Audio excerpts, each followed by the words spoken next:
और आगे बुलेटिन की शुरुआत में सबसे पहले बात राजनीति का जो संकट राजस्थान में चल रहा है उसको लेकर। सचिन पायलट का अगला कदम क्या होगा, सबकी निगाहें इस बात पर टिकी हुई हैं।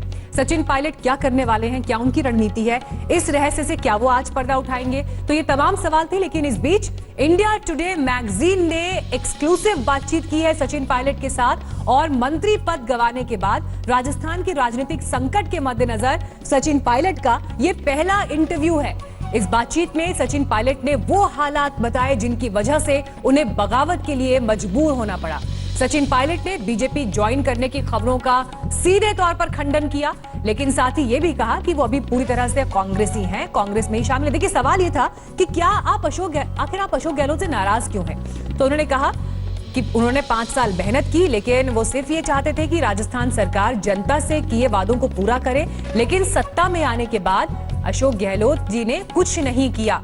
ये जवाब दिया है सचिन पायलट ने। 2018 दिसंबर में देखिए सरकार चुनकर आई थी। उन्होंने मुझे और मेरे समर्थकों को राजस्थान के विकास में काम करने का मौका नहीं दिया। अधिकारियों को आदेश दिया कि वो मेरे आदेश को, मेरे फैसलों को ना माने। मेरे पास फाइल्स नहीं आती थी। कैबिनेट और कांग्रेस की बैठक महीनों तक नहीं हुई। तो नाराजगी की ये तमाम वजहें सचिन पायलट ने इंडिया टुडे मैगजीन को दिए इस इंटरव्यू में बताई। अगला सवाल उनसे पूछा गया कि रूठने की जगह अपने पार्टी प्लेटफॉर्म पर यह मुद्दा क्यों नहीं उठाया। तो उन्होंने जवाब दिया कि मैंने कई बार इस मामले को उठाया, अविनाश पांडे जी और अन्य सीनियर नेताओं को भी इस बात की जानकारी दी थी। इसके अलावा मैंने मुख्यमंत्री गहलोत के सामने भी अपनी बात रखी थी। लेकिन जैसा कि मैंने कहा कि मंत्रियों और विधायकों के बीच मुश्किल से कोई बैठक होती थी,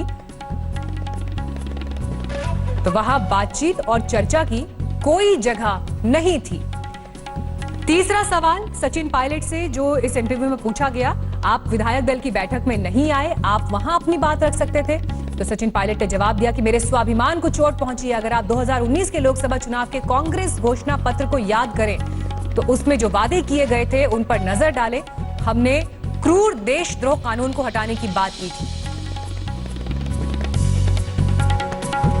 और यहां कांग्रेस की सरकार अपने ही मंत्री के खिलाफ इस कानून का उपयोग कर रही है।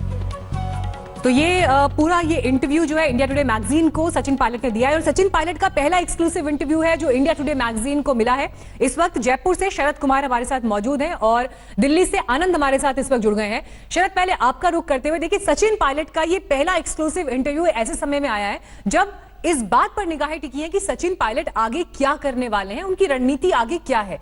लेकिन उन्होंने अपनी नाराजगी को लेकर बहुत कैटेगोरिकली पॉइंट वाइज पॉइंट अपनी वजह गिनाई है। उन्होंने बताया कि उन्हें फैसलों से दूर रखा गया, अधिकारी उनके आदेश नहीं मानते थे, फाइल्स उन तक नहीं पहुंचती थी और कांग्रेस प्लेटफॉर्म पर ही यह मुद्दा कई बार उठाने के बाद भी इसका हल नहीं निकला। आप लगातार राजस्थान के संकट को कवर करते रहे हैं और दिसंबर 2018 के बाद की स्थिति भी शरद आपने लगातार टकराव की देखी है। क्या आपका अनुभव इस पूरे मामले को लेकर कहता है? देखिए मीनाक्षी, दोनों पक्षों के अपने अपने दावे हैं। जब इस आज तक की एक्सक्लूसिव जो इंटरव्यू चल रहा है सचिन पायलट की, उस प्रतिक्रिया हमने गहलोत गुट से जाननी चाहिए तो उन्होंने कहा कि उनके पास नंबर नहीं है, इसलिए वो टोन डाउन कर रहे हैं, बाकी वो बीजेपी के साथ जाना चाहते थे। हमारे साथ अभी बीजेपी के प्रदेश अध्यक्ष हैं, उनसे पूछ लेते हैं। सतीश पूनिया जी, क्या राजस्थान में ऑपरेशन लोटस फेल हो गया? नहीं, ऑपरेशन जैसी कोई बात नहीं थी, लेकिन राजस्थान में पिछले 2.25 साल से जुगाड़ की सरकार चल रही है। 99 से शुरू हुई, बीएसपी को मर्ज किया असंवैधानिक रूप से। नहीं, मानेसर में जिस तरह से विधायकों को रखा गया, अशोक गहलोत ने मुकदमा दर्ज किया एंटी करप्शन में, एसओजी में बीजेपी के नेता अरेस्ट हुए, तो उनका आरोप है कहीं न कहीं कुछ पक रहा था, नंबर नहीं हुए, इसलिए फेल हो गया है। नहीं, फेल और पास का पता तो बाद में लगेगा, ये तो अब दोनों तरफ से ही दावे हैं। लेकिन मैं पूरा भरोसे के साथ कह सकता हूं कि जिस तरीके की हताशा, जिस तरीके का एक भय का वातावरण कांग्रेस पार्टी में मुख्यमंत्री के खेमे में दिखता है, संख्या बल उनके पास नहीं है। मैं पूरे भरोसे से कह सकता हूँ। तो संख्या बल जब नहीं है तो आप ले आइए अविश्वास प्रस्ताव। आप क्यों डर रहे हैं अविश्वास प्रस्ताव लाने में? हम नहीं डर रहे, हम तो उसका मुकाबला करेंगे, लेकिन मुझे लगता है कि जो विश्वास खोया है उसको साबित करना चाहिए। वो तो कह रहे हैं विश्वास है, अगर खोया है तो आप उसके लिए पहल कीजिए। देखिए, हमें पहल करने की आवश्यकता नहीं है, क्योंकि ये शुरुआत उनकी अपनी पार्टी के टूटन से हुई है। पार्टी टूटी है, 123 से सीधे सीधे 20 भी बाहर जाते हैं तो वो 100 के लगभग पहुंच जाते हैं, और उसमें भी 123 में वो सब लोग शामिल थे जिसमें बीटीपी भी थी, सीपीआई भी थी, इंडिपेंडेंट्स भी थे। कांग्रेस का अपना नंबर तो 107 ही है। 107 के बाद में जो माइनस होता है, मान लीजिए मान्यसर में 20 ही हैं, तो 107 में से 20 माइनस कीजिए तो सरकार तो अल्पमत में है ही। इंडिपेंडेंट्स कहाँ जाएंगे? तो विपक्ष का धर्म बनता है ना कि आप नो कॉन्फिडेंस मोशन पेश करें। आप घबरा क्यों रहे? आखिर सत्ता पक्ष तो करेगा नहीं पेश। नहीं, हमें घबराने की कतई आवश्यकता नहीं। हम क्यों घबराएंगे? हमें घबराने की कतई आवश्यकता नहीं है। हम तो ये कह रहे हैं, और ये साबित भी हो जाएगा, नाई नाई बाल कितने जब कटेंगे तो पता लग जाएगा। गहलोत कह रहे हैं कि हमने ऑपरेशन लोटस फेल कर दिया है। जो विधायक वहां गए हैं उनको नोटिस चस्पा कर दिया गया है उनके घर घर पे। जो जहां के हैं उनके हर घर पे कल देर रात विधानसभा अध्यक्ष ने नोटिस जारी कर दिया है। नहीं, यदि फेल कर दिया होगा तो 123 से और 100 से नीचे कैसे चले गए? वो तो दम भरते थे कि राज्यसभा में हमारी दोनों सीटें जीती, हम लोग 123 वोट हमें कास्ट हुआ है। तो कमी तो कमजोरी तो उनकी है। आज उनकी पार्टी टूटती है, वो खुश होते हैं। अच्छा, आप आज तक के दर्शकों को आज बता दीजिए कि क्या सचिन पायलट के साथ आपका कुछ पक रहा था क्या? नहीं, हमारा पकने की आवश्यकता नहीं है। आप कैसे ये बात कह सकते हैं कि जो पार्टी देश की, जो पूरे देश पे राज करती थी, आज 350 प्रदेशों में वो सिमट के रह गई। राजस्थान जैसे बड़े प्रदेश में 2.25 साल से उनकी पार्टी। 2 नेता अरेस्ट हुए हैं। नहीं, हमारे कोई ऐसे रजिस्टर्ड नेता नहीं थे, कोई गली छाप के नेता थे जिनको इन्होंने ये साबित करने की कोशिश की कि बीजेपी इसमें इन्वॉल्व थी। कहीं किसी तरीके से बीजेपी का इस पूरे प्रकरण से कोई लेना देना, उनके घर का झगड़ा था। लगता है सचिन पायलट ने जो आज तक इंटरव्यू दिया है उसमें कह रहे हैं कि मेरी बात नहीं सुनी गई, जो वादे किए थे हमने पूरे नहीं हुए। पार्टी फोरम पे मैंने कहने की कोशिश की, वहां भी सुनवाई नहीं हुई। क्या बीजेपी को सचिन पायलट से सहानुभूति है? नहीं, सहानुभूति तो यकीनन होगी, क्योंकि जिस तरीके से कांग्रेस पार्टी का कैरेक्टर रहा है, उन्होंने अपने इस तरीके के ऊर्जावान लोगों को हमेशा खोया है। मध्य प्रदेश में ज्योतिरादित्य गए हैं, मिलिंद देवड़ा, ऐसे तमाम लोग हैं। इससे पहले का इतिहास भी इस तरीके का है। आज कोई पार्टी टूटती है तो इसका मतलब उनका आलाकमान लचर है, उनमें दम नहीं है। 2.25 साल से तोहमत हम पर क्यों लगाते हैं? हमारा तो कोई दोष नहीं, पार्टी उनकी टूटी है। देखिए, कहीं ना कहीं कल तक थोड़ी सी उत्साहित थी बीजेपी, लेकिन अब प्रदेश अध्यक्ष हैं सतीश पूनिया जी, वो कह रहे हैं कि अभी वेट एंड वॉच की स्थिति है, हम नो कॉन्फिडेंस मोशन लेकर नहीं आएंगे। और निश्चित रूप से सचिन पायलट ने जो बातें उठाई है, इससे अच्छी बातें विपक्ष के लिए क्या हो सकती है? इसका स्वागत कर रहे हैं ये। बिल्कुल शरद, देखिए बीजेपी भी वहां पर करीब से नजर बनाए हुए है हर घटनाक्रम पर, और ऑफर भी सचिन पायलट को किया गया कि अगर वो आना चाहें तो बीजेपी में उनका स्वागत है। आनंद पटेल के पास भी हम चलेंगे, लेकिन इस बीच पहले आपको ये दिखाते हैं कि जब कल अशोक गहलोत मुलाकात करके राज्यपाल से लौटे थे, उन्होंने क्या आरोप लगाए थे इस पूरी परिस्थिति को लेकर सचिन पायलट गुट पर। भारतीय जनता पार्टी जो षड्यंत्र कर रही थी, लेकिन आगाह मैंने कई बार किया कि षड्यंत्र बहुत बड़ा षड्यंत्र है, हॉर्स ट्रेडिंग का षड्यंत्र है, और उसमें हमारे किसी नेता को ट्रैप पे नहीं आना चाहिए। ये पिछले 6 महीने से षड्यंत्र चल रहा था, और हम सबको जानकारी थी कि ये षड्यंत्र बहुत बड़ा है, हॉर्स ट्रेडिंग हो रही है,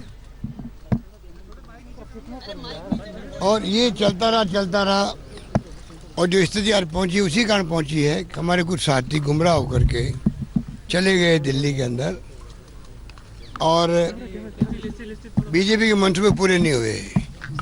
उन्होंने जो कुछ भी खेल खेला था धनबल के आधार पर, जैसे कर्नाटका के अंदर, मध्य प्रदेश के अंदर, राजस्थान, वही करना चाहते थे वो लोग। मैं समझता हूँ कि खुले खेल में वो लोग मार खा गए, क्योंकि जनता भी समझ गई है। जनता का बहुत बड़ा प्रेशर है विधायकों पे भी, जो गए वहाँ उनके ऊपर बहुत बड़ा प्रेशर है कि आपको हमने चुनाव जीता कि बेटा 5 साल के लिए। मध्य प्रदेश में ये हो रहा है कि आप 5 साल में गए जीत के लिए, आप 1.5 साल वापस क्यों आ रहे हो? तो ये जो स्थिति बनी है देश के अंदर, बहुत खतरनाक स्थिति है। मैं बार बार कहता हूँ, और मैं दुखी होकर कहता हूँ कि जिस रूप में हॉर्स ट्रेडिंग हो रही देश के अंदर, पहली बार आज़ादी के बाद में ऐसी गवर्नमेंट आई है देश के अंदर जो धन बल के आधार पर सरकार को तोड़ रही है, मरोड़ रही है और टोपल कर रही है। तो खुले खेल में मात खा गए और ब्लैकमेलिंग की कोशिश कर रहे थे, षड्यंत्र रचा जा रहा था, आरोप तमाम अशोक गहलोत ने कल बीजेपी के ऊपर लगाए थे। हमारे साथ आनंद पटेल भी इस वक्त मौजूद है दिल्ली से। आनंद, ये बताइए, जो ये सब तमाम आरोप प्रत्यारोप चल रहे हैं वो एक तरफ, लेकिन सचिन पायलट का अगला कदम क्या होगा, इस पर सबकी निगाहें टिकी हैं। दिल्ली में किस तरह की हलचल है, क्या किसी तरह से बीजेपी के कॉन्टैक्ट में है, कोई आधिकारिक बयान आगे आ सकता है, क्योंकि पहले आज के दिन प्रेस कॉन्फ्रेंस की बात कही जा रही थी।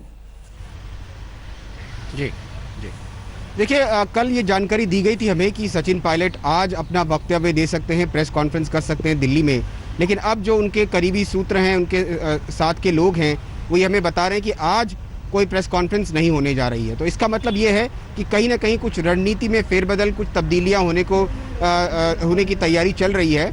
लेकिन ये ज़रूर है कि सचिन पायलट ने अपने इरादे जो हैं वो बहुत साफ जाहिर कर दिए थे। अगर आप उनका ट्विटर का बायोस देखें तो उसमें बहुत साफ लिखा था, जब उनको हटाया गया उप मुख्यमंत्री पद से, तो उन्होंने लिखा MLA टोंक, यानी वो बीजेपी में शामिल नहीं होने जा रहे हैं, वो MLA बने रहेंगे, वो अपनी विधानसभा की सदस्यता नहीं खोना चाहते हैं। और यही बात उनके जो बाकी 2 मंत्री हैं जिनको हटाया गया उन पे भी लागू होती, उन्होंने भी कुछ ऐसा ही किया है। तो कहीं ना कहीं जो बीजेपी में शामिल होने की बात है अभी, वो तो नहीं है। दूसरा, विश्वेंद्र प्रताप सिंह जो उनके करीबी मंत्री थे, उनका अगर आप ट्विटर देख लीजिए तो उसमें लिखा है 2020 मैच हो गया, टेस्ट मैच शुरू होगा।